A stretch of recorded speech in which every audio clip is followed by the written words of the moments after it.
So, welcome everyone to this week's colloquium. It's my pleasure to introduce our speaker, Professor Sheldon Stone. If I read all of his accomplishments, he wouldn't have time to talk, so I'll be a little selective here. He is APS Fellow of the American Physical Society. He's a distinguished professor of physics at Syracuse University, where he's headed the experimental high-energy physics group for a number of years. And most recently, he's the recipient of the APS's Panofsky Prize, which is given for outstanding achievements in experimental particle physics. I will read the citation for this, which hopefully will serve as a sufficient introduction to his many accomplishments. So his prize was for transformative contributions to flavor physics and hadron spectroscopy, in particular through intellectual leadership on detector construction and analysis on the CLEO and Large Hadron Collider beauty experiments, and for the long-standing, deeply influential advocacy for flavor physics at Hadron Colliders. So without further ado, let me turn things over to Professor Sheldon Stone. Well, thank you for the introduction, Phil. So just, feel free to interrupt me at any point. It'll probably help me. So I first have to tell you what LHCb is. Okay, so, and why we're doing this. I guess you need these lights, or? Maybe switch off the light. The light Do you need in front. the light for the camera? All right. Okay, so we have, yeah, that's much better. We have, in particle physics, I'm sure you heard of it, what's known as the Standard Model. So there's this theoretical concoction which tends to explain everything. And since we're dealing with fundamental interactions and elementary particles, you can say, well, if it explains everything, so why do you have to do anything else? You might as well, go home and have a drink or something, whatever you like doing.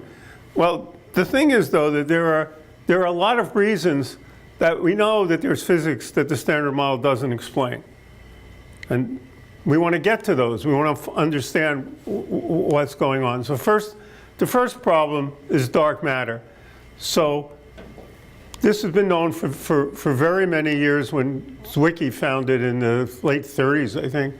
So you have a Keplerian prediction for the rotational speed of stars and galaxies, which is described by the red curve, and that's just Newton's law. But what you observe looks like this. So the way to explain this is there are a lot of matter outside what you can see. Okay, and that would explain, the observations. There's also now gravitational lensing, where objects are actually shaped where they should be circular. Okay. And then there's a phenomenon of dark energy, which is a problem of the cosmological constant, for example. There's a hierarchy problem, which is very difficult to explain, so I won't really do it. But it's a problem when you have two physical scales, where we have a gravitational scale of 10 to the 19th GeV called the Planck scale and the electroweak scale of 100 GeV. And you have to somehow reconcile these, and we haven't actually been able to do that. Now, if you look at this, you say, well, you should be studying gravity, because all of these things that you mentioned, they don't have to do with particles necessarily, they have to do with gravity. And of course, this thing stopped working, so. All right, we'll give up on that. Not a big issue. Now, there's a lot more reasons for what we call new physics. First of all, there's the flavor problem. And what I mean by the flavor problem is quarks and leptons come in 3 generations. So we know the electron and love that, and there's an associated neutrino, but it's duplicated not once with the muons, but twice with the taus. And the same for quarks. There's generation 1 with the light quarks that make up the proton, and then there's generation 2. This is basically made up of unstable quarks, as well as generation 3 and 4. So these things don't exist for very long times, but long enough to influence things like the expansion of the universe and other things that are important to us. Now, baryogenesis says that according to cosmology, the amount of CP violation observed thus far in the quark sector is too small. Now, what CP violation is, just to make it simple, it's the difference between decays of particles and antiparticles. So what this says is, look, you started out from the Big Bang with equal amounts of particles and antiparticles, and you ended up with what we call particles. So what happened to the antiparticles? How did they get away? And the thing is, we've made measurements and we've observed this difference between particles and antiparticles, but according to cosmologists, we're 10 orders of magnitude too small. So there has to be other sources of CP violation that are much larger to explain in their models the evolution of the universe to where we got today. So that's how you say, fine, that means we have to find the source of CP violation. So that's out there for us to find. We also don't understand the masses of fundamental objects. I'll get back to this in a second. Now, we also have different couplings between these quarks. I'll show you that also later. Called these Vij. These are matrix elements, and we don't understand their values. But coming back to the masses go from the light neutrino masses, which we don't really have a very good idea on, but they're somewhere between 0.04 and 0.3 eV. That's because the neutrinos you measure mass squared differences. But they're very light, somewhere in this range. And then you get to our friend the electron, and it's at around half an MeV. Okay, you get up to the tau lepton, and it's 1.7 GeV. But now you look at the quarks, and the top quark is 173 GeV. There are 12 orders of magnitude difference between these fundamental objects, and they're not explained. And top quark is, in fact, as heavy as a tungsten nucleus, and yet it's thought to be a point particle. So we'd like to understand why these masses have these values. It would be, oh, now what happened? I shouldn't press this button.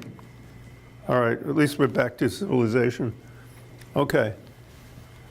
So the physics rationale for what we're doing is to find new particles which arise from new forces. That's really the goal of the LHC, because if you have a new force, in quantum field theory, there's a particle that's used to exchange that force. So you're going to find a new particle which manifests that force.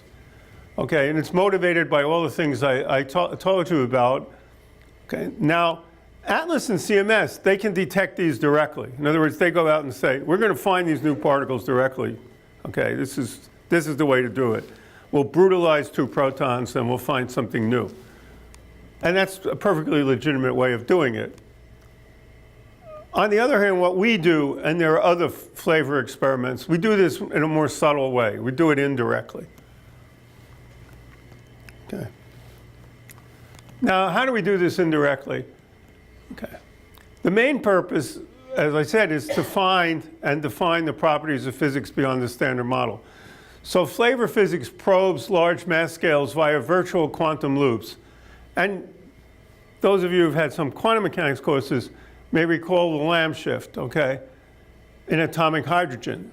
Now, here are some diagrams that presume to explain this, but the Lamb shift is there's a difference in energy between the 2s1/2 and 2p1/2 levels. Now, you know that the energy level of a hydrogen atom should depend only on the principal quantum number. So the 2's here are the same, so they should be of the same energy. Yet that it's measured by Willis-Lamb, which is why it's called the Lamb shift, that these levels are not exactly the same. So why aren't they exactly the same? They're not the same because you can exchange in these diagrams virtual particles, in this case mostly photons and electrons, and these shift the energy level. So that's an example of finding out about other particles by looking at something in an indirect way. And it was a great verification of quantum field theory. But it gives you the idea that you can find particles in loops. Now, before going to exactly how we do this, let me show you a sketch of the detector and describe it a little bit. It's not small. This is 10 meters here, and it's about 15 meters this way. Okay. So the particles interact right here in the middle of this thing called a vertex locator. And its job is actually to measure the distance the B particles travel before they decay. And since eventually we learned what their momentum is by measuring their decay products, we can translate this to a time resolution. So our time resolution is on the order of 50 femtoseconds. And if you don't have any feeling for what that means, the B lifetime is 1550 femtoseconds. So if you try to measure, if you can measure something within 50 femtoseconds and the lifetime is 1500 femtoseconds, you've got a good chance of finding a lot of them. So that's why that's done. Then there's a device here called a RICH, and there's another one here called RICH2. And these devices, using the Cherenkov effect, can tell you whether you're dealing with a pi, k, or p, which is very important. Then there's a magnet that bends the particles, and then you detect them both before the magnet and after the magnet in various ways, and that gives you the momentum.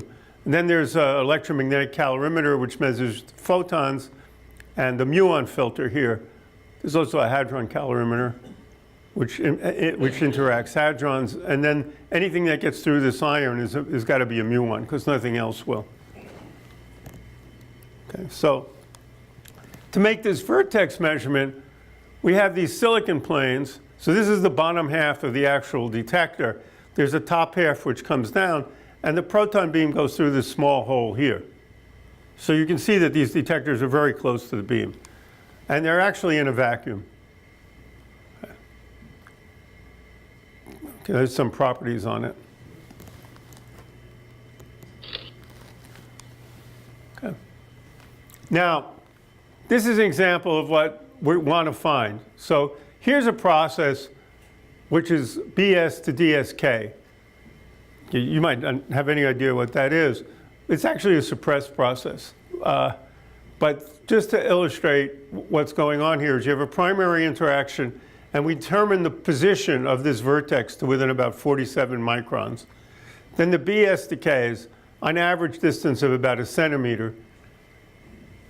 Then it decays into a K plus and a particle called a DS, which then decays into two kaons and a pion. Now we know that these are kaons because of the rich detectors I told you about. And when we reconstruct the invariant mass of these three particles, we know that we have a DS. So we put this together to measure the momentum of this BS, and then we measure the time difference between this and what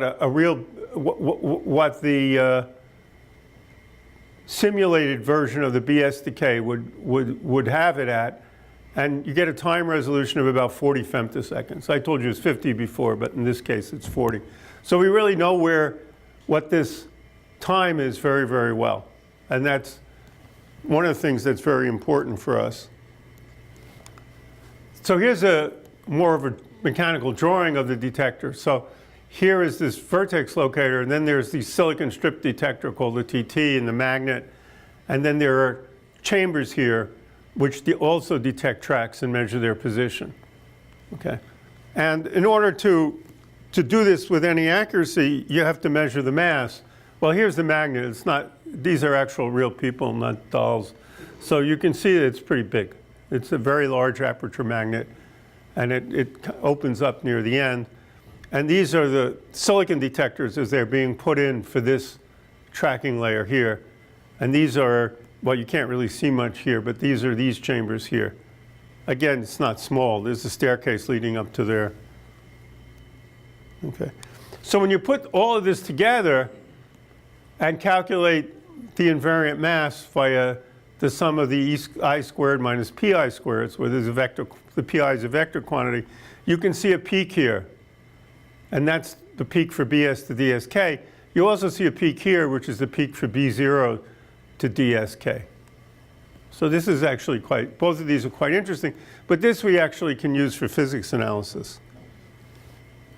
It's a very interesting mode. So the way these rich counters work is they use the Cherenkov effect. That is, you've heard of sonic booms where a jet plane goes faster than the speed of sound in air. Well, in the Cherenkov effect, a particle goes faster than the speed of light in a medium. So you have a gas or a liquid, and if the particle goes faster in that medium than the speed of light, it radiates light. And it radiates light depending on its velocity.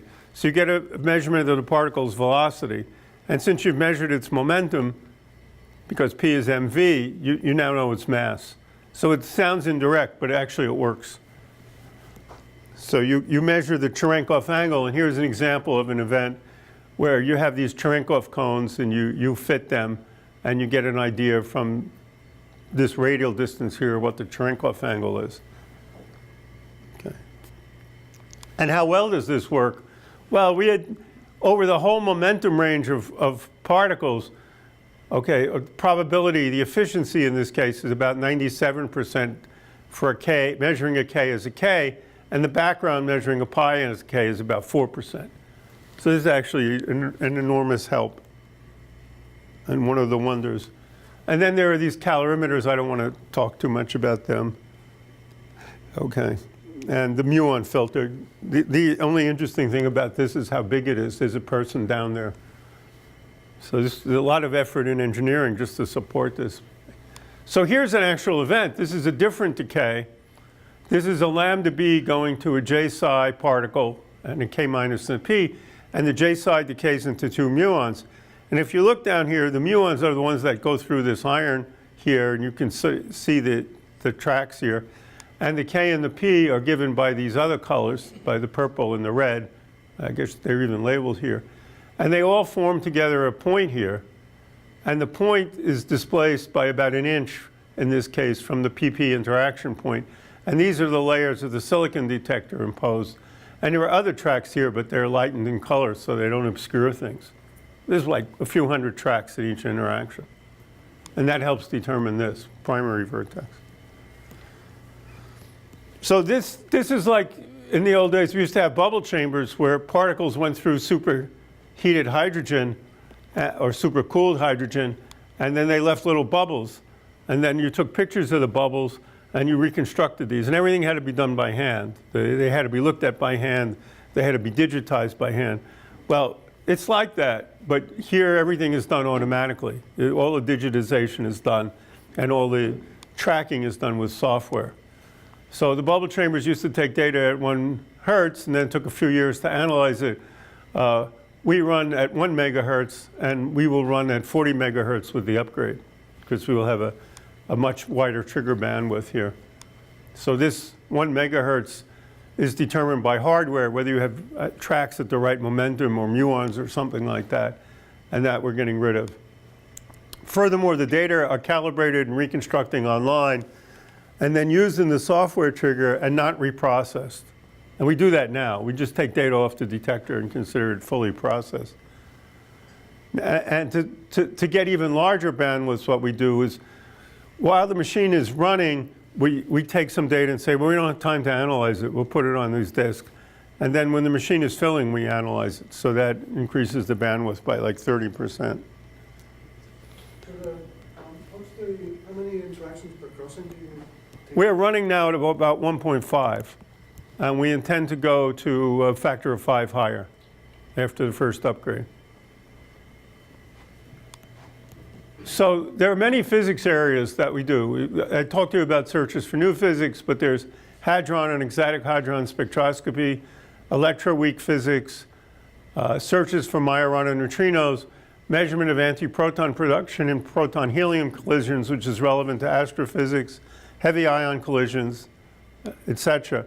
And I will only address a few of these, because I don't have time to talk about all of them. So let me tell you something about what the fundamental core of our being is, and that's quark mixing.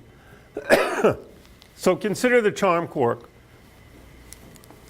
So the charm quark was in that second generation doublet with the S quark here.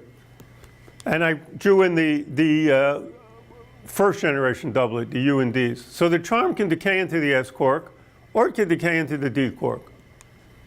Okay. We say this happens, we have to explain this. We say this happens because the S and D quarks are mixed. That is, their wave functions really are described by a rotation matrix. So we mix up the S and D quarks, and then we have 4 matrix elements to describe this. So D prime, S prime is just a rotation through, and that can be described by one angle, which is sine of theta C. Theta C is the angle, and C actually refers to Cabibbo. This is the Cabibbo angle, but it also refers to the charm quark. So these matrix elements are all determined once you know the Cabibbo angle if you only had 2 generations. Now, we actually have 3 generations, so that makes life a little more complicated. The T can decay into the B, it can decay into the S, and it can decay into the D. And the C decays that way.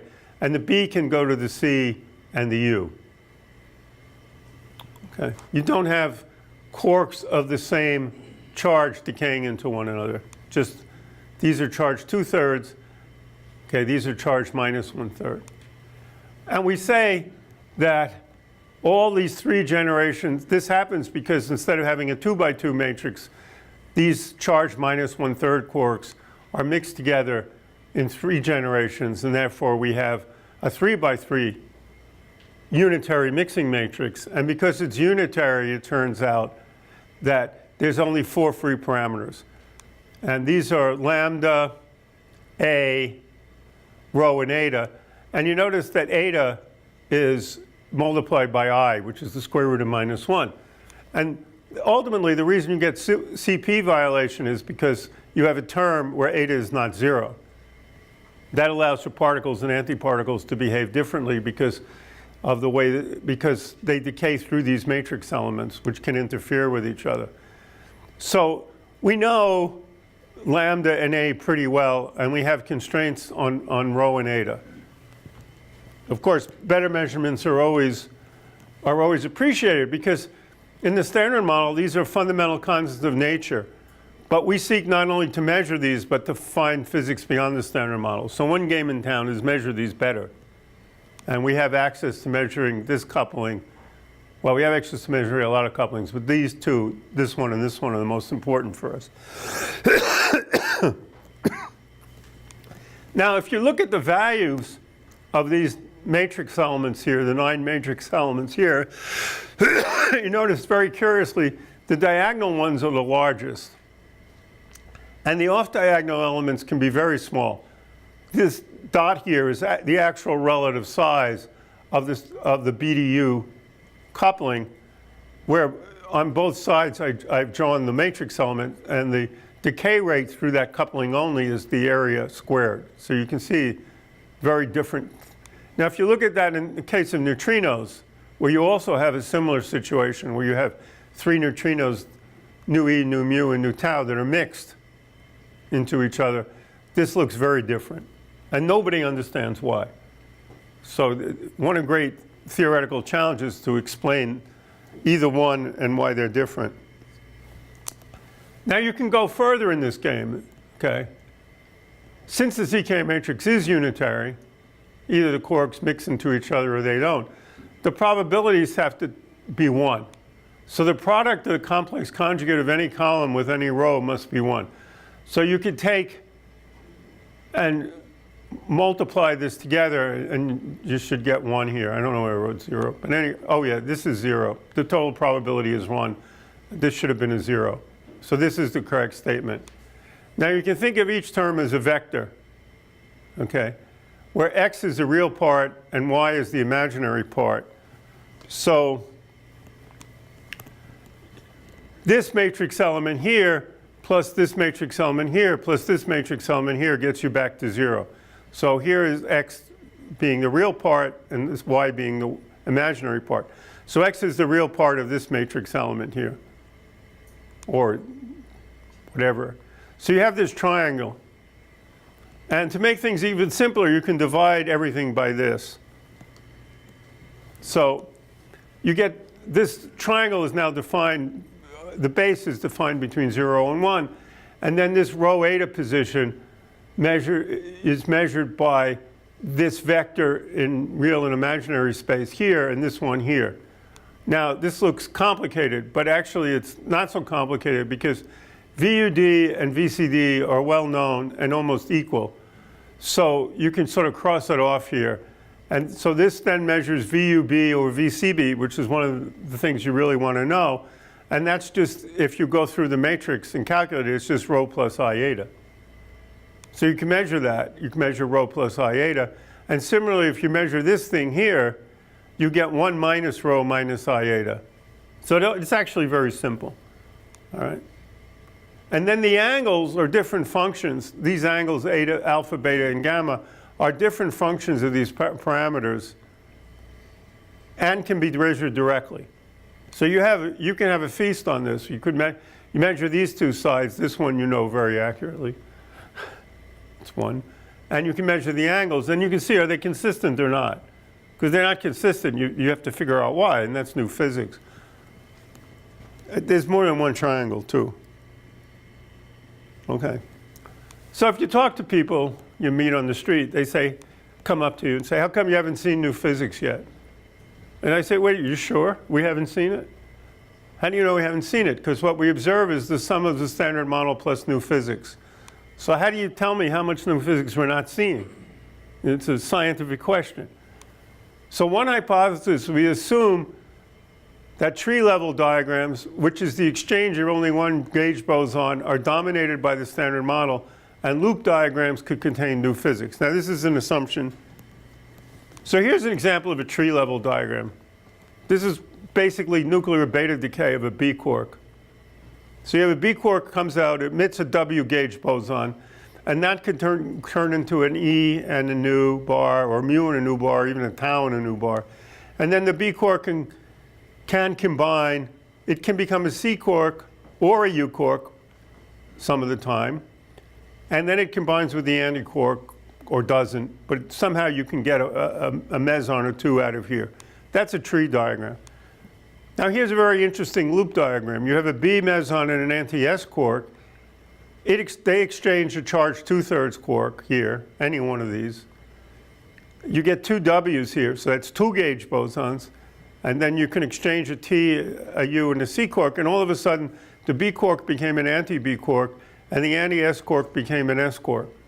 So you've changed a meson containing a B quark, which is a B bar meson, to a B meson. Okay. You can say that's really weird. But that was known from kaon physics for a long time. So this is called mixing. Now, you can add to this, quantum mechanically, another diagram with particles that you don't know about. And that will affect this transition rate.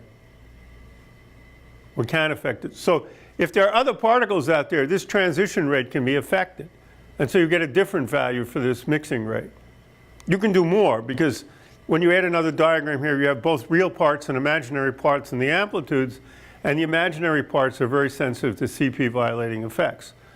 So there are lots of ways to play with this to measure these processes and their CP violating decays of these particles, which I'll show you about in a second, and learn whether you can see new physics.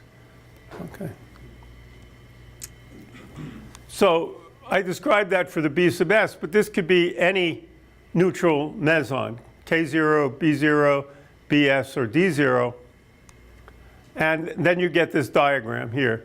And the things to note are, the heavier this guy is when you do the calculation, the bigger the effect. And since the T quark is usually massive, 173 GeV, while the B quark is like 4.5 GeV, then this is really good if you can exchange a top quark. If you can't exchange a top quark, you're stuck with a B quark, which is piddly mass.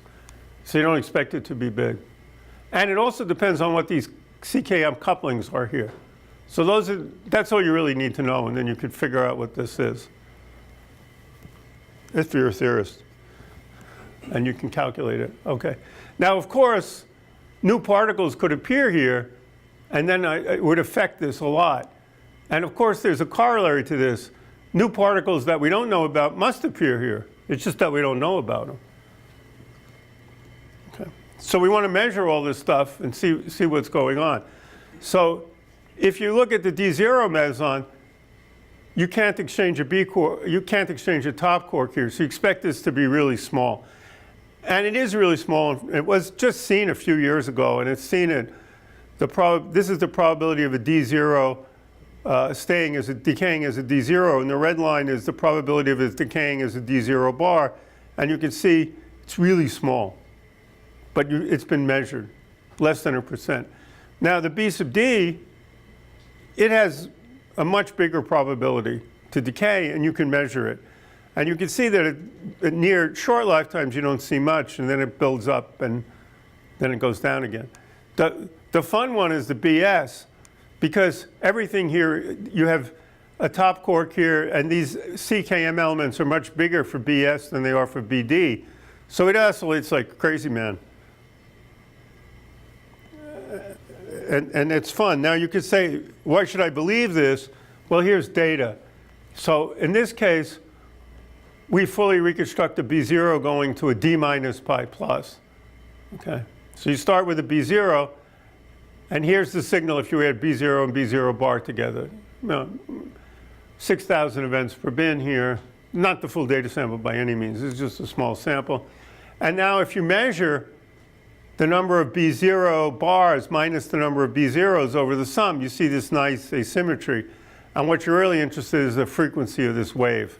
And you notice this is a function of the B decay lifetime, which again is 1.5 picoseconds, and we're out to 15 picoseconds here, which is why the errors are getting big. There are many particles. Now you do the same thing for a B sub S decay. This is a B sub S decaying to a ds pi, very similar. And this isn't background subtracted, or this isn't the same exact thing, but these are the ones that are B0s, and these blue ones are the B0 bars, but you can clearly see them oscillating. And again, the frequency is the critical thing. Okay, the next thing you can do, should do, is you can measure the CP violation. And that is, you could take a case where, let's say you find a meson, anti-meson, which decays into a final state F. And you can get a meson decaying into the same final state F. Okay. There's an example for B0 to J psi k short. A B0 bar would also decay to J psi k short. So you can't tell from measuring that whether it came from a B0 or B0 bar. That's the trick. And you divide by the sum. Okay. So this would be a time-dependent CP violating asymmetry. Now, the angle probe depends on whether you're doing a B0, BS, D0, and the final states. So there's a whole treasure chest that you can explore. You're not limited to one decay mode. So basically the way this works is you have a B, you can decay to F. But you can also mix and decay to F. So these two amplitudes would then interfere. Okay? And the amount of interference would depend on the CKM matrix elements that you have, but it also depends if there are new particles in the loops that we'd like to see. So we can relate that. That's a way of measuring these CP violating angles. So it turns out that beta J psi k short directly measures the sign of 2 beta, which you don't predict in the standard model. Okay, and there have been some very good, nice measurements by Babar and Bell. And then there's an LHCb measurement from last year with run 1 data only. And everybody agrees it's 0.70 with some small error. So this is a nice example of things converging. Okay, now, you can put all this together. Okay, and I don't have time to explain this. It's too complicated. But if you take all the measurements, here's the triangle, and you put all the measurements together, what you see is this disappointing agreement between everything, which people say, well, you haven't seen new physics because this agrees too well. Okay, I mean, all the measurements you've done here have agreed, and there are a lot of other measurements that I haven't shown you here. All right. But you can do another analysis. You can say, okay, I agree that everything agrees. But I can compare measurements and look for discrepancies. How well do I not know there's new physics there? So I could take the standard model and I can multiply it. I can add to it a new amplitude. Okay, so this is the amplitude I expect from the standard model. And this is some amplitude which has a magnitude and a phase. And I can say, well, that's the final matrix element. And I can use tree-level decays, measurements from tree-level decays, to determine this part. So I'm left with limits on that part. So if you do that, what you see is for B0 decays, okay, through these mixing and CP violating measurements, the standard model I expect to be here. So I've limited any generic new physics to be below 10% of the standard model value. And for BS, a little better, actually. So, it hasn't changed much since 2016. A little. Now, let's try to summarize where we are, okay? So we have looked, these delta F equal 2 operators mean that you're looking for a transition between BS and BS bar, or B0, B0 bar, or K0, K0 bar, because you change flavor from 2 units.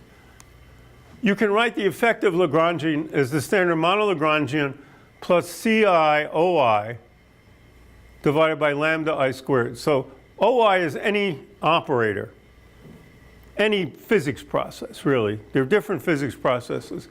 And the coefficients here, you don't really know what they are, but you assume that they're on the order of 1. And then this is a mass scale, which you don't know. So the idea here is to try and take the data and determine a mass scale. So this was actually done first by Near a while ago. So what you found here, this is the lower limit on lambda. So if you take a process like J psi k short here and separate it into real and imaginary parts, basically it says that the real part of the operator tells you measurements that we have of this CP violating process. It's about 800 GeV. And the imaginary part is about 1,000 GeV. And there were various processes. And it tells you that the new physics is limited to be above this. So if you're trying to find new physics, this is extremely depressing, right? Because it tells you that particles that could participate in CP violating processes are already not there at some extraordinary level. Now, it's not a perfect argument. There is some ways out of it. Okay. So one way out is that the new particles do have very large masses. Maybe there's some loop here that we have to satisfy we don't know about. But it's at least 10 TeV. There's also a chance that the new particles have degenerate masses. So if you had 2 of them with opposite phases in and degenerate masses, they could cancel in the loop, and you wouldn't see it. Or that the new physics somehow conspires to be the same as the standard model. It's called minimum flavor violation. Somehow you have new particles and they behave exactly like the standard model particles in terms of their couplings and mixings and everything. But the above already implies strong constraints on new physics. You could also say, all right, the CIs are on the order of 10 to the minus 7, not 1.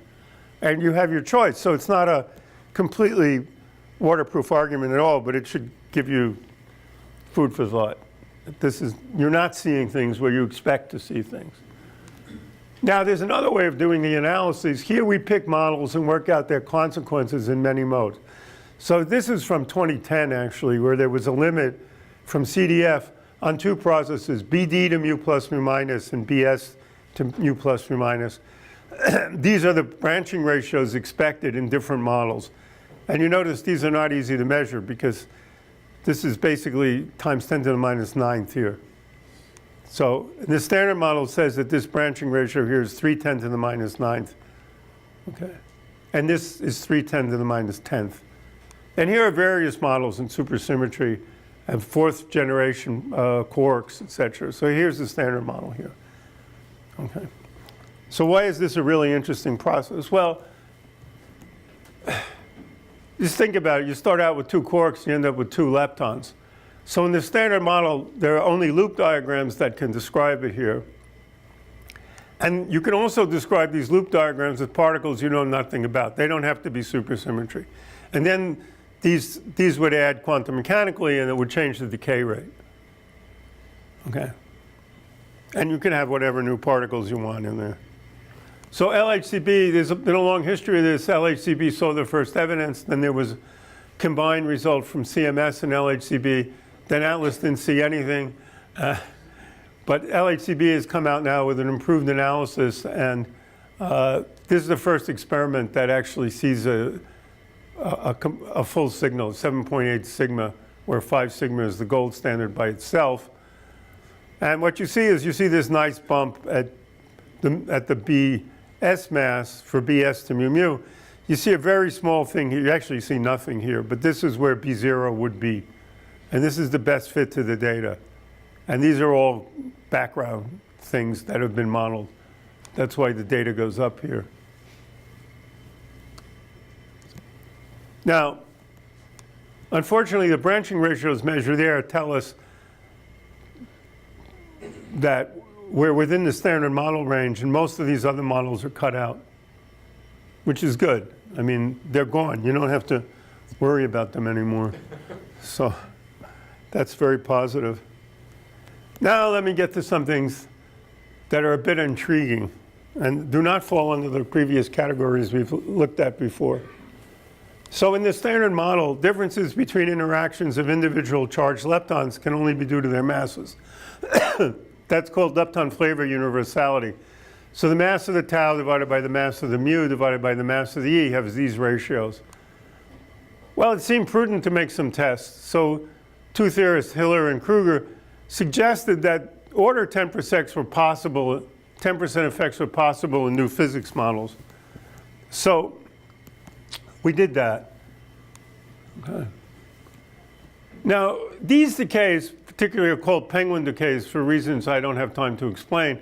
But what you have is a B quark that transitions through an S quark through basically a T quark. And then you can have this diagram here with a photon or a Z, which goes to E plus E minus or mu plus mu minus. And there's another way of doing it with two W's and a neutrino. And you add these together and you can calculate this. It's a calculable thing, modulo some uncertainties.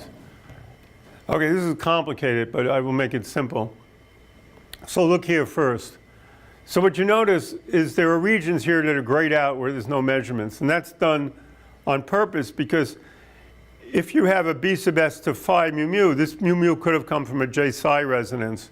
And this is the mass of the dimuon system, which is also called Q squared for various reasons. So if you look at the mass of the dimuon system, you don't want to work here. But if you look, and you don't want to work up at high Q squared because of charmonium resonances, other things which can resonate.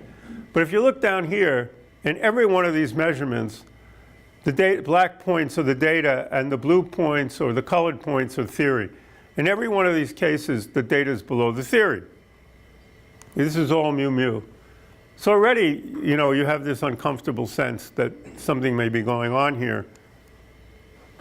Or comfortable, depending on your point of view, I guess. So what LHCb did was they made a dedicated measurement for K mu mu divided by KE. Now other people that did this, Baba did it in 2 mass bins or Q squared bins with very big error bars, and Bell did it just across the whole thing. I mean, they cut out the J psi and the psi prime, but they were somewhat interested. They even plotted properly. Okay, so LHCb went out and made this measurement, and it's about 3/4 instead of 1. Okay, and you can see the error bars here. So it's 2.6 sigma from the standard model. Now that's nothing to jump up and down about. And what actually is done, instead of measuring this ratio directly, since you have so much J psi data, you measure a double ratio where this goes to mu mu and the J psi goes to mu mu, and this goes to EE and the J psi goes to E. So that takes out a lot of the systematic uncertainty. Okay, I won't discuss the plots. Oh, this worked. That happened. And we also did the same thing for K stars. Here it's a little more complicated because near here you expect the rate to be 1. Basically it's a virtual photon and it should go into both of these equally. But anyway, and then you have this J psi and the psi prime and this resonant region. So we're really looking in here. So this is the thing that should be 1 and it's not quite 1. And this is the thing that we're really interested in. And you can see that these deviate from the standard model prediction. Mysterious. Still not statistically significant. This is just technical. So what could it be if it's real? Well, one explanation is there's a new particle out there called a Z prime, which decays into L plus L minus. And the other possibility is a leptoquark. That is an object which is a combination of a antiquark and a lepton, and an anti-lepton in this case, and then decays into a lepton and an antiquark. So this is actually quite interesting, and so is this. But the masses required for this are above the LHC scale. So, I mean, 7 TeV leptoquarks is a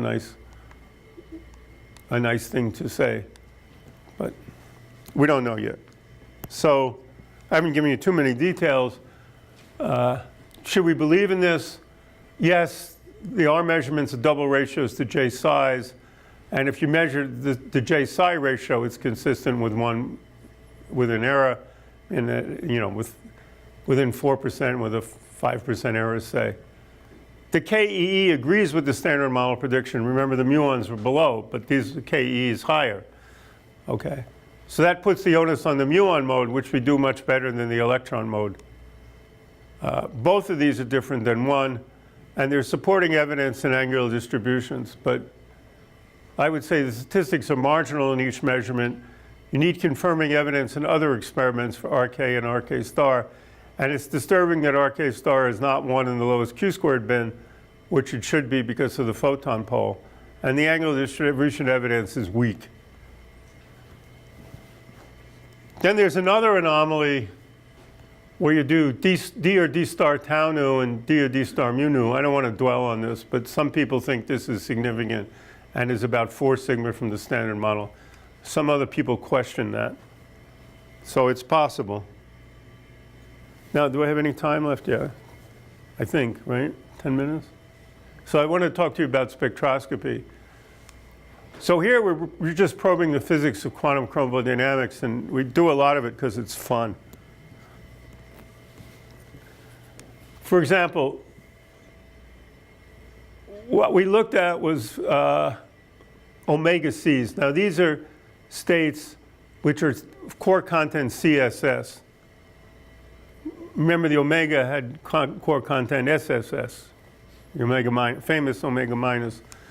So you can look at omega C goes to cascade plus K minus, where the cascade C goes to P K minus pi plus, which is actually Cabebo suppressed decay mode, but we got plenty of signal. That's 80,000 per bin. We're using more data here. Okay. And these are 1 MeV bins. So I'm questioning them in the right field. I mean, this is more like a nuclear physics spectrum. Now, what you do is you take a K minus from the primary PP collision. Now, that it's a K minus is nice because particle ID gets rid of the pions. So that cuts out 85% of the background. And all you do is plot the mass of the cascade C pi minus. And lo and behold, you see 1, 2, 3, 4, 5 narrow peaks and a wide peak over the background. So this is a discovery of 5 new states. Now, why is this actually interesting, besides being fun? Okay, why are these states so narrow? This is questionable. Okay. Now, one of the things we think that this shows is that the internal structure of the CSS state is a diquark here. And the fact that this can occur in 2 possible ways helps suppress the width. Because to decay, you have to somehow break up the diquark. So there are other people who think these are 4 quark states, 2 quarks and 2 antiquarks, or 5 quark states in this case. But I don't think there's strong evidence for that. Then we also look for a baryon with a quark content CCU, and that's called a cascade C++ because it has 3 charged 2/3 quarks. So CELEX measured the CCD state. They claimed a mass of 3519 MeV using a sigma minus beam, and the decay mode of their state was cascade C plus K minus pi plus. And this wasn't confirmed by anybody. So we just look for this other state where we have a cascade C and a pi plus, where the cascade C went to pk minus pi plus. So you have a cascade C here. It decays into this lambda C object and a pi, and then the lambda C decays. It decays into a lambda C, a k, and 2 pi's, and then the lambda C comes along and decays to pk pi. So you start with a lambda C signal. This is 10% of the current sample. Well, That's data.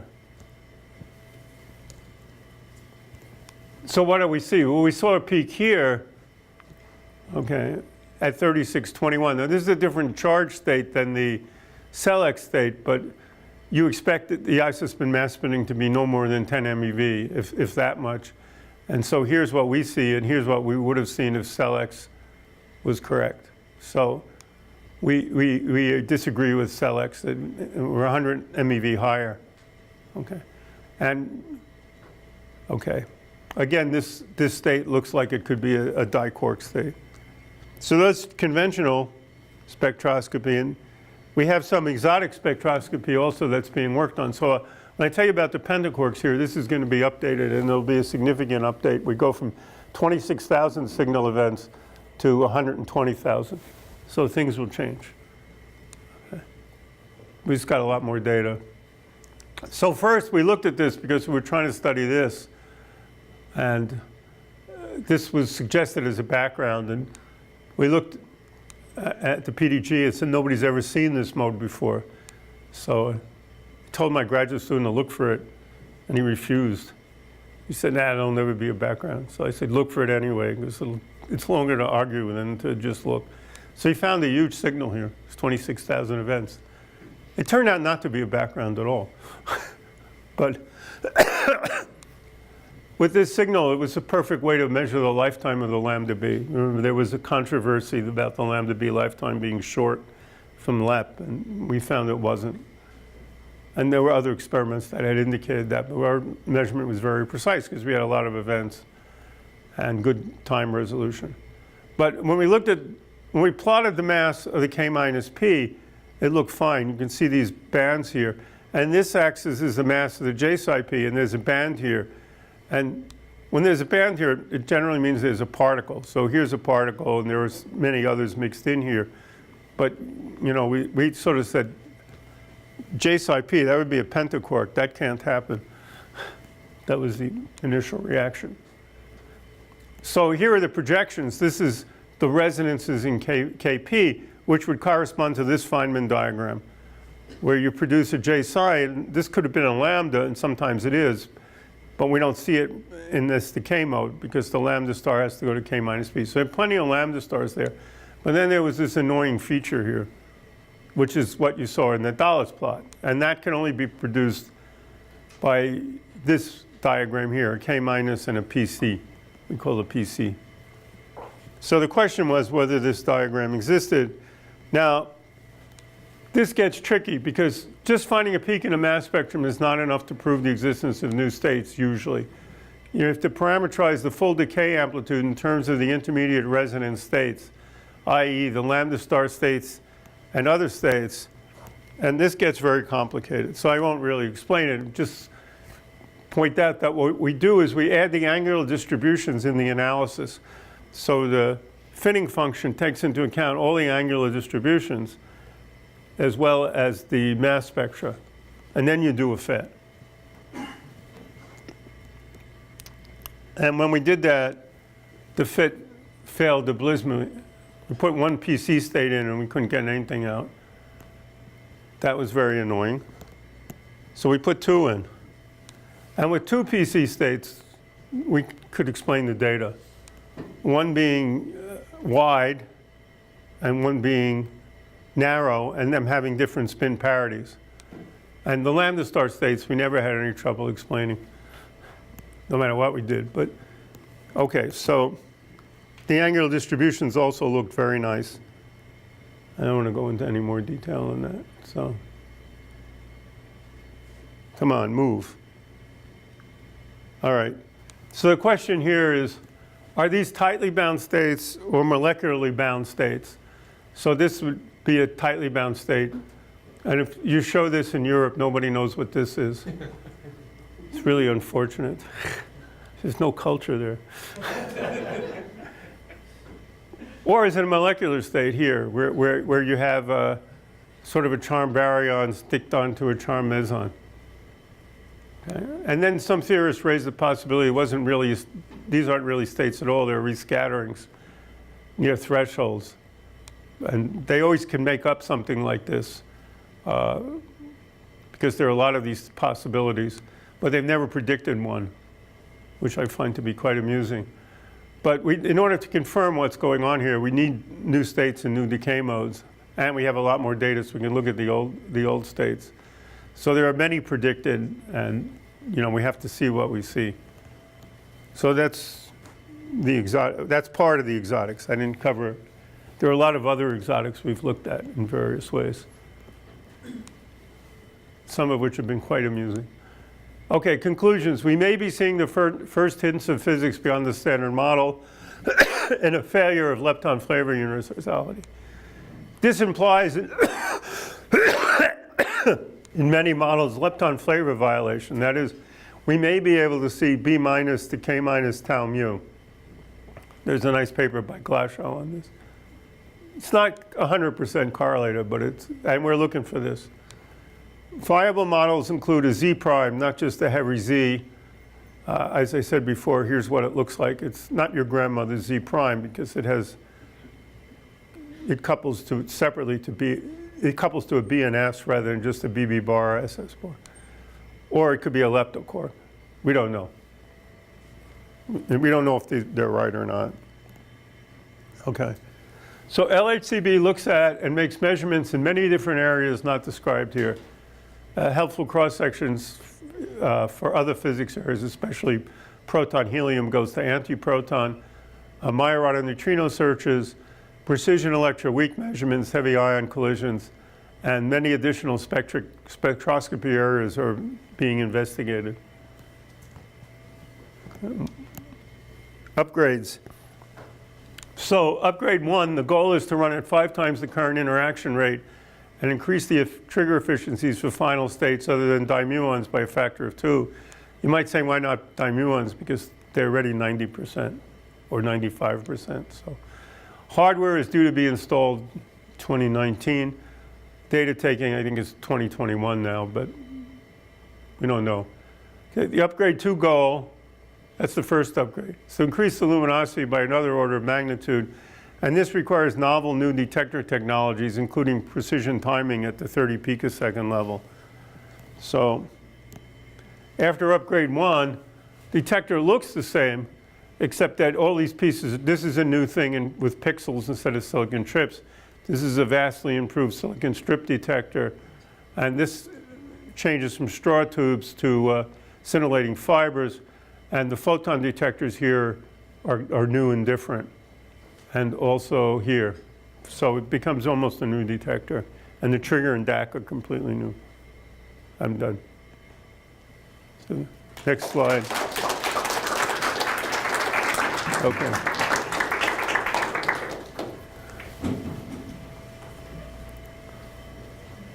Dave. So if you allow for diquarks, don't you have to figure out a way to evade the E plus and minus data where we don't see any evidence for diquarks in primary E plus and minus coupling? I don't know. Depends on what the form factor for the diquark production is. I mean, from a lot of what we see, I mean, there are some measurements we've made where we claim we don't see diquarks also. So it's certainly a mixed situation. Like we did BS to J psi pi pi and B0 to J psi pi pi. And, or a little bit technical for most of the organs where you can see F naught or sigma. And the evidence for that was they weren't diquarks there. They weren't tetraquarks. They were quark antiquark. So the more evidence you get, the better interpretation you can do. It's certainly not universal, but some systems seem to be better explained with diquarks than others. I was wondering if it's possible to put some constraints on the intrinsic charm production by measuring the cross-section of charm mesons. I mean, if there could be some... Well, we already measured the cross-section for charm mesons. I know, yeah, but can it lead to constraints of intrinsic charm inside the proton directly? That's a theory. You got a theory? Yeah, it would be interesting, I mean, to see. We don't see an enhancement at large There is no eta. enhancement. Okay, so It's flat. it's flat. Okay. Because this would be... I know Yeah. that's what you'd want to see, Yes, but we don't see exactly. We that. don't see But it. we didn't put a quantitative limit on it.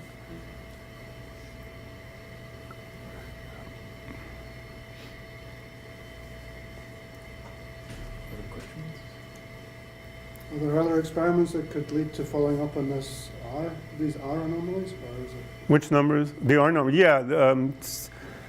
CMS can certainly look into it if they triggered on it. Bell is doing it. They don't have as much statistics as we do, but in Bell 2 they'll have a lot more statistics. And they'll be better on electrons. So they could be quite competitive in this.